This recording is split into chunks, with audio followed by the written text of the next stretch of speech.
Hey warriors, if you have these traits, you're not just smart, you're dangerous in the best way. Now listen, most people spend their whole life trying to look intelligent. They collect facts, they memorize quotes, they talk fast, they talk loud, they throw opinions like confetti and call it confidence. But Machiavelli didn't measure intelligence that way. He measured it by control. Control over yourself when you're provoked. Control over situations when everyone else is confused. Control over outcomes when the room is emotional, impulsive, and blind. Because real intelligence isn't about what you know. It's about what you can do with what you know, without begging for attention, without exposing your next move, and without losing your position. Most people confuse intelligence with knowledge. Machiavelli measured it by control, over yourself, over situations, and over outcomes. And here's the brutal truth. The world doesn't reward the smartest person on paper. The world rewards the person who understands people, reads power, and moves with timing. The world rewards the person who can stay calm while others panic, who can see patterns while others chase drama, who can hold their tongue while others sell their dignity for a moment of being heard. These aren't school traits. They're real-world traits that let you see patterns, read people, and move strategically while everyone else reacts. So if you've ever felt like you're different, like your mind doesn't work like most people, like you notice things others ignore, like you can feel the shift in a room before anyone says a word, this video is for you. Because the smartest person in the room rarely announces it. They don't need to. They let others underestimate them. They let others reveal themselves. They let others make noise, while they quietly collect the advantage. As we go through the 7 traits, keep score, because the quietest person often has the sharpest mind. And don't treat this like entertainment. Treat this like a mirror, because if you recognize yourself in these traits, it means you're not built for the average path. You're built for strategy. You're built to win without begging. You're built to move like someone who understands the game. Here are the 7 traits that separate the smartest from the loudest. Before we go deeper, I want you to drop this affirmation in the comments. I move with control. Let's start with the trait that scares loud people the most, strategic silence. Because silence isn't emptiness, silence is positioning. Most people talk to prove they belong. They fill every pause with jokes, opinions, stories, explanations. Not because they have something valuable to say, but because they fear what happens when they stop talking. They fear losing attention. They fear being judged. They fear being unseen. But if you have this trait, you don't fear the pause. You understand something most people never learn. Attention is currency. And you don't spend it like a broke man at a casino. You spend it like an investor, carefully, on purpose, only when the return is worth it. That's what strategic silence really is. It's not being shy. It's not being introverted. It's not being soft. It's knowing that every word you speak gives away 3 things: what you want, what you fear, what you're about to do next. So when the moment isn't right, you don't leak information. You don't expose emotion. You don't reveal your plan just to feel included. You wait. And while you wait, something powerful happens. Other people start talking for you. They explain themselves. They overshare. They justify. They defend. They try to impress. They try to win you over. They try to pull you into their frame. And if you're smart, you don't interrupt that process. Because people always reveal who they are when they feel safe enough to speak without resistance. They reveal their ego when they aren't challenged. They reveal their intentions when you don't argue back. They reveal their weakness when they feel like they're in control. Silence gives them that illusion, so you let them have it. You let them talk long enough to show their priorities. You let them speak long enough to expose their insecurity. You let them go long enough to show the gap between what they claim and what they actually value. This is how you gain advantage without aggression. Strategic silence also changes your presence. When you don't rush to respond, people start watching you. They start measuring you. They start wondering what you're thinking. You become harder to read, and that makes you harder to manipulate. Think about it. The person who talks non-stop is easy to predict. But the person who listens first, that person feels heavier. That person feels sharper. That person feels like they're seeing more than they're saying. And that's exactly what's happening, because you're not using conversations as a stage. You're using them as a scan. You're listening for the real message underneath the words. You're noticing who tries to dominate, who tries to please, who tries to provoke, and who tries to gain status. You're picking up on what they emphasize, what they avoid, and what they repeat when they think it's working. Then, only then, you speak. And when you finally do, your words land differently, because you don't speak in paragraphs. You speak in decisions. You ask one clean question that forces clarity. You drop one sentence that resets the room. You make one calm statement that changes the direction. That's why strategic silence is a sign of intelligence. It turns your voice into a weapon, not a habit. And here's the part most people don't expect. This trait isn't just social, it's personal. Strategic silence means you can hold yourself back from impulse. It means you don't send the angry text. You don't snap in the moment. You don't announce your moves early. You don't argue with someone who's trying to drag you down to their level. You let time do the work. You let patience build pressure. You let people show you exactly where they stand. Then you move.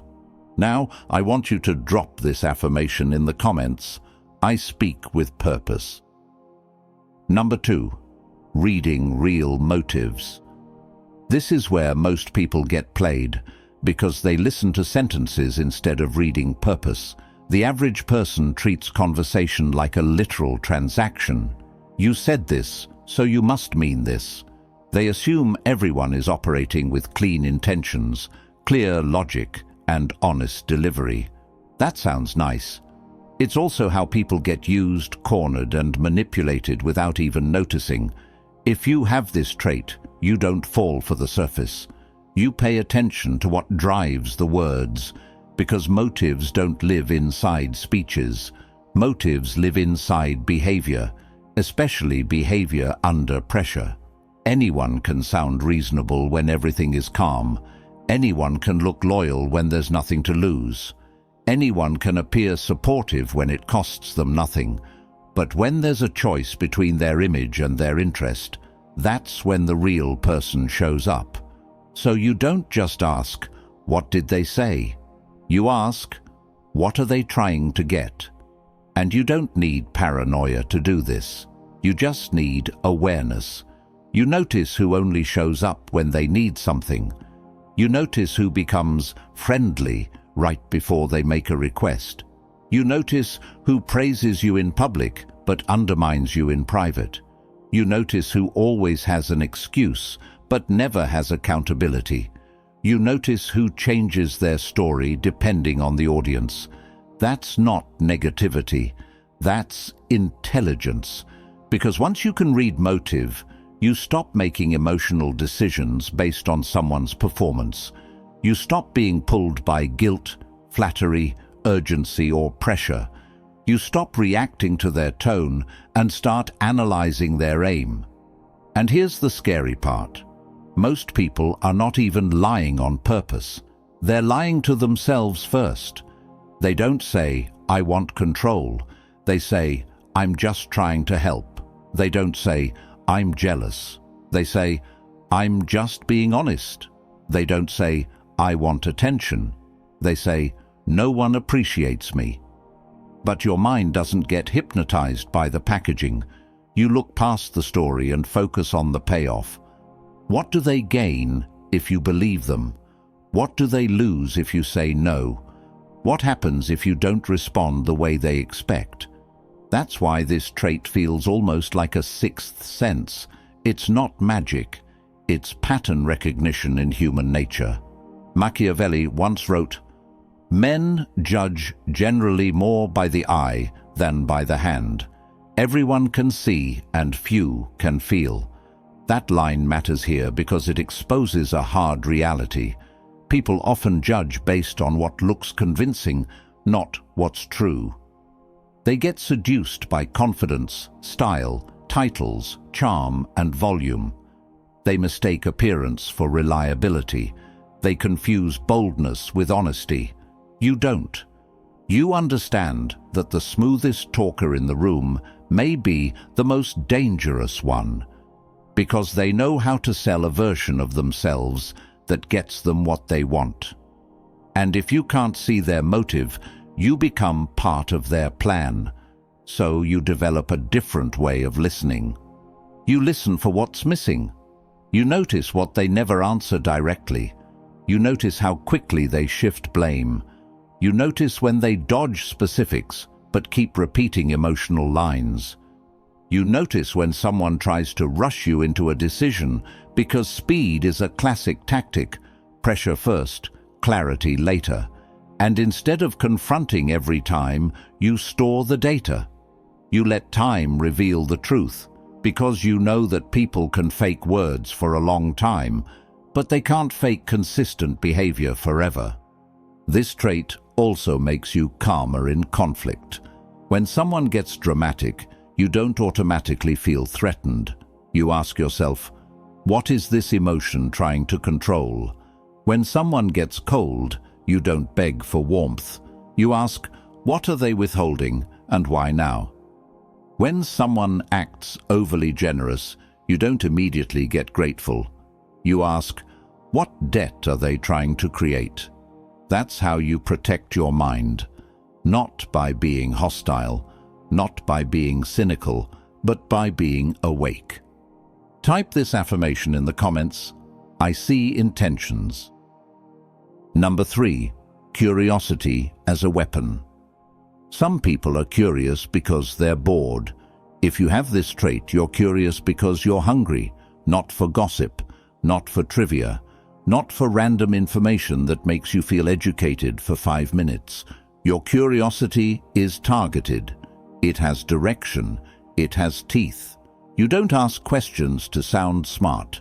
You ask questions to gain clarity, and clarity is power. Most people live on the surface of life. They accept the first explanation. They take rules as permanent. They take, that's just how it is, like it's a law of nature. They move through jobs, relationships, and systems without ever pausing to study what's really happening under the hood.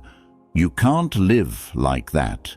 Your mind naturally wants to know the structure behind the structure. So you investigate incentives, you study outcomes, you track cause and effect. You look for the invisible threads that control what people do. You're the type who notices that a policy isn't for safety, it's for control. That a trend isn't organic, it's engineered. That a rule exists because someone benefits from everyone following it.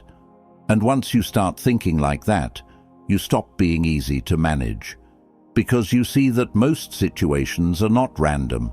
They're designed by habit, by culture, by money, by fear, by ambition, by ego. You start asking the questions that pull the curtain back. Who wins if this continues? Who loses if it changes? Who gets paid, praised, or protected by the current setup? What would happen if people stopped cooperating? That's curiosity as a weapon. Curiosity that exposes the real game. And the reason this is a sign of intelligence is simple. The person who understands the system can move inside it without being trapped by it. Most people try harder. You try smarter. You don't rely on effort alone. You rely on leverage. You look for the pressure points, the small changes that produce big results. You study why some people always seem to win with less struggle. You study why certain personalities rise faster. You study what creates authority even when the person doesn't deserve it. You're not obsessed with success stories. You're obsessed with mechanisms, because once you understand the mechanism, you can replicate the result. This trait also shows up in your daily life. You don't take advice blindly. You want to know the logic behind the advice. You don't follow someone just because they're confident. You want to know what shaped their confidence. You don't accept a label like good or bad without asking what standard is being used and who created it. That kind of curiosity doesn't make you annoying. It makes you dangerous because it makes you hard to deceive. And here's a detail most people miss.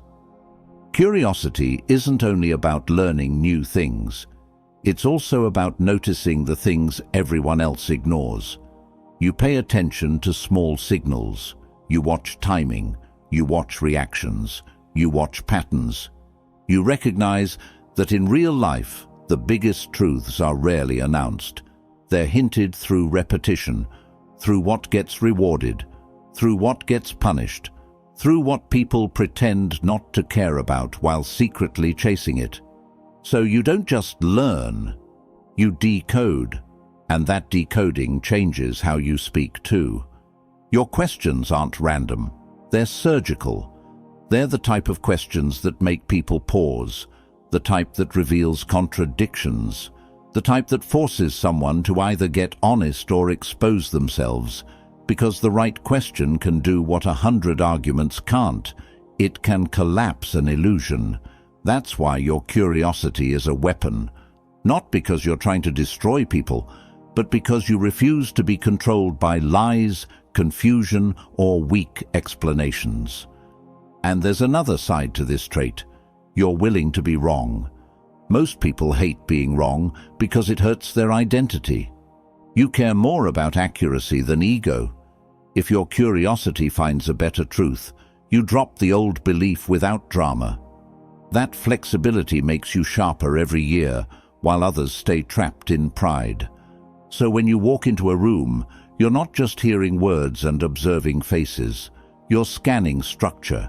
You're mapping incentives. You're identifying power flows. You're watching what people protect, what they fear, and what they chase. That's not overthinking. That's intelligence applied to reality. Number 4, you don't get bored easily. Most people aren't tired. They're unstimulated, so they chase noise. They scroll, refresh, bounce between apps, jump into pointless arguments, and call it keeping busy. But it's not productivity. It's sedation. It's a way to avoid being alone with their own thoughts for more than 30 seconds. If you have this trait, you're different. You can sit with nothing happening, and you don't feel empty. You don't panic. You don't need a crowd, a screen, or chaos to feel alive. Your mind stays active without begging the world for entertainment. That ability is rare, and it's a quiet sign of high intelligence, because boredom isn't a time problem, it's a depth problem. When someone gets bored fast, it often means they can't create meaning on their own. They need outside input to feel something. They need constant novelty because their mind can't hold focus long enough to build anything real. But you can. You can stay on one thought long enough to understand it. You can stay on one skill long enough to master it. You can stay in one season long enough to grow, and that alone puts you ahead of most people. Because almost everything valuable takes time. Skill takes time. Influence takes time. Trust takes time. Real success takes time. The person who can't handle slow will never build anything that lasts. Here's the harsh truth. The world is designed to break your attention. It wants you distracted. It wants you impatient. It wants you addicted to quick hits, quick laughs, quick anger, quick pleasure, quick approval, because a distracted person is easier to steer. But you're hard to steer. You don't need constant stimulation to feel okay, which means you're not easily controlled by it. You can step away, you can unplug, you can sit in quiet and actually think. And when you can think clearly, you can make better choices than someone who's always emotionally crowded. This trait also shows up in how you handle downtime. Most people treat free time like a leak in the day, something to fill with anything. You treat it like a training ground. You use calm moments to sharpen yourself, to prepare, to plan, to clean up the details everyone else ignores. And that connects directly to Machiavelli's mindset. Machiavelli once said, "Never in peaceful times stand idle." That line isn't about working non-stop like a machine. It's about understanding the real advantage of quiet seasons. When things are calm, that's when you build reserves. That's when you improve. That's when you develop strength without pressure. Because when pressure arrives, and it always arrives, most people start thinking for the first time. They start planning when it's already late. They start learning when they're already losing. They start building discipline only after they've already broken something important. You don't live like that. You use the calm to become dangerous. Another reason this trait signals intelligence is because it proves you can handle delayed reward. You don't need everything to feel exciting right now. You can do boring work today because you understand what it buys you tomorrow. You can repeat the same practice, the same routine, the same focus, because you're building a result, not chasing a mood. That's why you often look calm on the outside, but inside, your mind is working like a strategist. You're connecting dots. You're refining your next step. You're seeing where this leads if you keep going. You're thinking beyond the moment. And because you don't need constant external entertainment, you don't get pulled into useless drama as easily. You don't chase every trend. You don't jump at every headline. You don't let every person's opinion enter your head like it owns the place. You choose what you consume. You choose what deserves your attention. That alone is power. So if you've ever been told you're too quiet, or too serious, or you stay alone too much, understand this. Your ability to stay engaged without noise isn't a weakness. It's an advantage most people will never develop. Number 5. No need to prove you're smart. One of the clearest signs you're smarter than most people is also one of the least flashy. You don't feel the need to prove it, because the moment you're obsessed with proving intelligence, you stop using intelligence. You start performing, and performance is expensive. It drains focus. It pulls you into pointless battles. It tempts you to talk when silence would serve you better, to argue when moving on would be stronger, to correct people when letting them remain wrong would cost you nothing. Most people can't resist that urge. They need to win every conversation. They need to be seen as right. They need the room to validate them. They need someone to say, "Carl, wow, you're smart." Because without that praise, they feel invisible. But if you have this trait, you don't chase that. You understand that intelligence is not a costume you wear in public. It's a tool you use in private. So you don't turn every moment into a debate arena. You don't correct every mistake you notice. You don't break down every flawed idea just to show you can. You choose your battles like a strategist, not like someone fighting for attention. And that choice makes you dangerous, because it means your energy is preserved for what actually matters. Here's what's happening inside your mind. You value outcomes more than applause. You're not trying to look smart. You're trying to win correctly. That could mean letting a loud person take the spotlight while you take the leverage, letting someone believe they're in control while you guide the direction, letting a conversation end without closure, because closure isn't always the prize. This trait is deeply Machiavellian in one way. You understand that ego is a trap. Ego makes people predictable. Ego makes people reactive. Ego makes people easy to bait. When someone needs to prove themselves, you can control them with one insult, one challenge, one public disagreement. They'll jump into the fight just to protect their image. Then they'll make mistakes, reveal insecurity, and lose position. You don't give people that access to you. You don't respond to every provocation. You don't let every disrespect become your problem. You don't take every disagreement personally. You're able to separate your identity from the moment.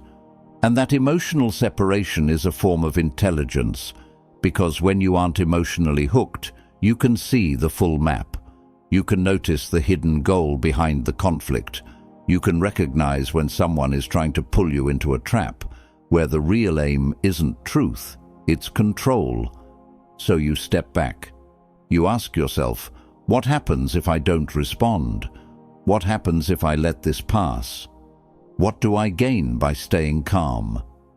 What do I lose if I get dragged into this? Most people never ask those questions. They just react. They just defend. They just perform. And then they call it standing up for themselves, when it's really just ego trying to survive.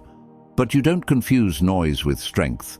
You understand that the strongest person isn't the one who wins every argument. The strongest person is the one who can walk away from a fight that doesn't pay. That doesn't mean you're passive. It means you're selective. When you speak, it's because it matters. When you step in, it's because it changes the outcome. When you correct someone, it's because there's a real consequence. Not because your pride can't tolerate an error in the air. And people feel that. They may not be able to explain it, but they feel it. They sense you're not chasing their approval. They sense you're not trying to impress. They sense you're not desperate to be understood by everyone, and that makes your presence heavier. Because desperation is light, it floats, it begs. But calm certainty, that has weight. This trait also protects you from one of the biggest intelligence killers, over-explaining. People who need to prove themselves explain everything. They justify. They give long speeches. They add extra words to defend a point that didn't need defending. And in doing that, they often reveal weakness, doubt, or hidden emotion. You don't do that. You make your point clean, or you let the moment pass. Because you know, a strong mind doesn't need to scream for recognition. It builds quietly. It moves quietly. It wins quietly. Drop this affirmation in the comments. I don't perform. Number 6. You can make people think it was their idea. This trait is pure strategy because it's influence without friction. Most people try to persuade by pushing. They pressure, lecture, insist, over-explain. And the moment they push, the other person pushes back. Even when the idea is good, the ego rejects it because nobody likes feeling controlled. But if you have this trait, you don't push. You shape. You understand that people rarely fight the idea itself. They fight the feeling of being handled. So instead of forcing agreement, you build ownership. You guide the other person into seeing the conclusion in a way that feels self-discovered, like it came from their own thinking, their own values, their own choice. That's why this skill is so powerful. Once someone believes it's their idea, they'll protect it like it's part of their identity. So you don't argue. You don't try to win. You don't make it a battle. You steer the frame. You do it with questions that narrow the path without sounding controlling. Questions that quietly remove the weak options and spotlight the strong one. Questions that make the other person say the words out loud. Because once they say it, it becomes real to them. And the smartest part? You don't rush the moment. You let the other person move at a pace that feels safe. You give them space to connect the dots, because when people connect dots themselves, they trust the outcome more. They stop feeling like they're obeying you and start feeling like they're leading themselves. This trait also means you're good at reading what someone needs emotionally before they can accept logic. Some people need respect before they can listen. Some need certainty before they can commit. Some need to feel in control before they can cooperate. So you don't throw the same message at everyone. You adjust the delivery without changing the core truth. You understand that persuasion isn't just facts, it's timing, tone, and the doorway you choose. That's why you often win without creating enemies, because you don't humiliate people into agreement. You don't corner them. You don't make them admit they were wrong in front of others. You give them a way to move toward the right decision while saving face. And saving face is not kindness. Saving face is leverage. A person who feels respected is easier to align. A person who feels exposed becomes unpredictable. Machiavelli once said, "Everyone sees what you appear to be. Few really know what you are." And that principle fits perfectly here, because the person you influence should feel like they're choosing freely. They should see themselves as the author of the decision. Your guidance stays invisible, not because you're being fake, but because visible control creates resistance. So, you work with human nature instead of fighting it. You understand that people don't like commands, but they love choices. They don't like being corrected, but they love being consulted. They don't like being forced, but they love feeling understood. That's why you use framing. You don't say, "Do this." You say, "Which option gets you the outcome you said you want?" You don't say, "You're wrong." You say, "What would make this true in the real world?" You don't say, "My way is better." You say, "If we try it your way first, what would success have to look like?" Notice what happens.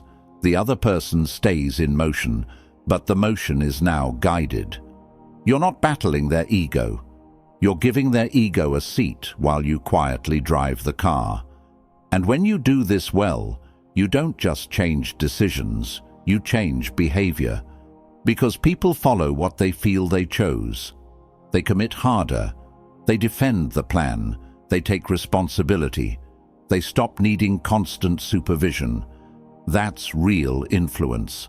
Not domination, not shouting, not control through fear. Control through alignment. The best influence doesn't argue. It redirects. Number 7. You don't react, you calculate. This is the trait that separates the sharp from the reckless. You don't react, you calculate. Because reactions are automatic, calculations are chosen. Most people live like open buttons. Press the right one and they explode. Trigger the right insecurity and they defend. Touch the right pride and they start proving. And once you can trigger someone, you can guide them, because their behavior becomes predictable. If you have this trait, you're not easy to trigger. Not because you don't feel emotion. You feel it. You just don't let it drive. You treat emotion like a signal, not a steering wheel. So when someone provokes you, you don't rush to match energy. You don't mirror disrespect. You don't instantly reply with heat. You pause. You take a breath.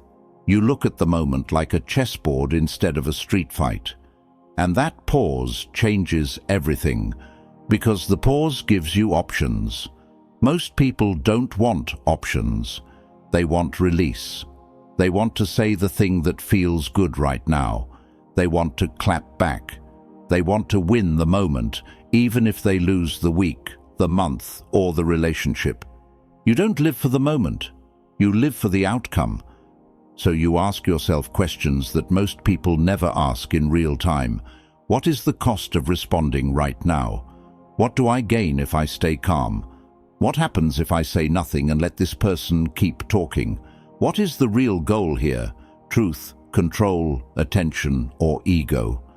Those questions turn chaos into clarity, and clarity is power.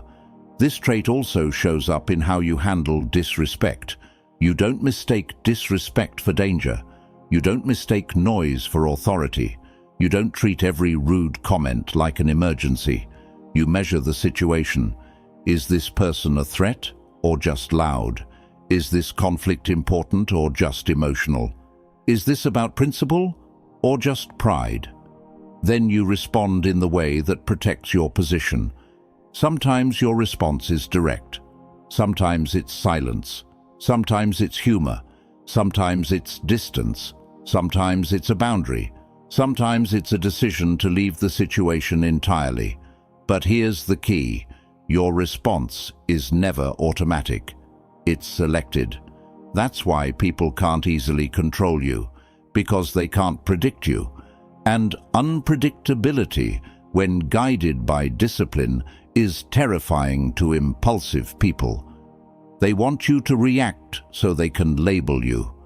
They want you to snap so they can justify their behavior. They want you emotional because emotional people can be managed. You refuse. You stay calm, and that calm makes others reveal themselves.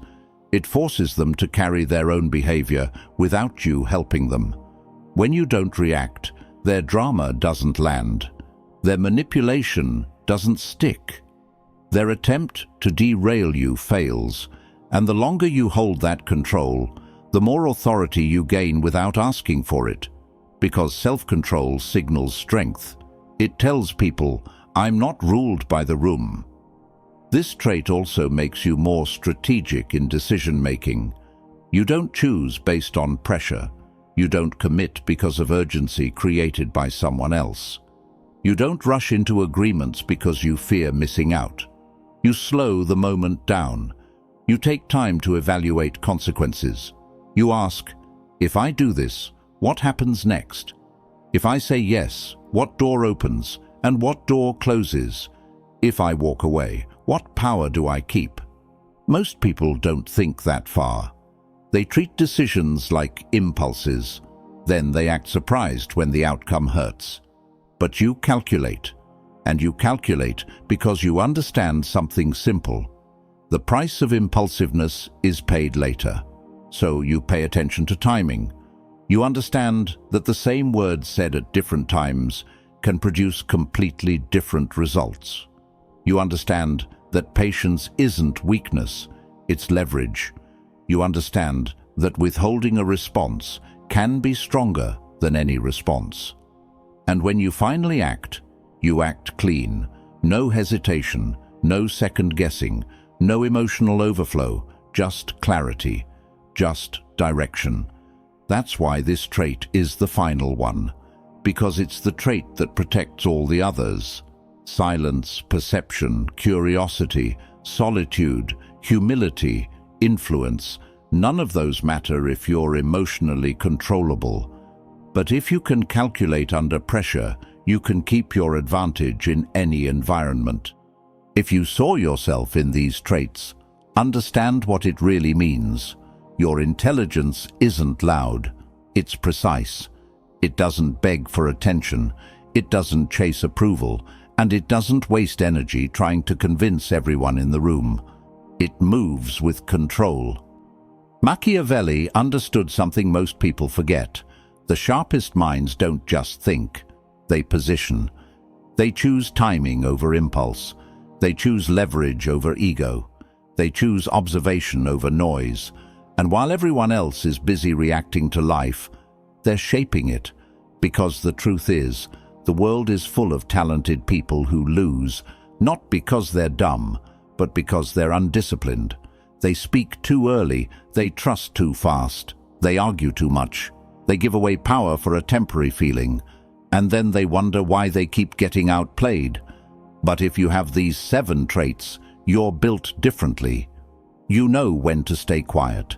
You know how to read intent. You know how to study the system. You know how to grow in silence.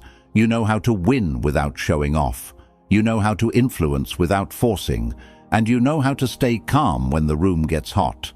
That's not just intelligence. That's strategic intelligence. And in a world full of reactors, the calculators always win. So here's what I want you to do right now. If this video described you, don't just watch it, use it. If you want more Machiavellian intelligence, strategy, and psychological power, subscribe. New videos like this will train your mind to see clearer, move smarter, and stay untouchable under pressure. And share this with that one person who's quiet, but always steps ahead. You know exactly who I mean.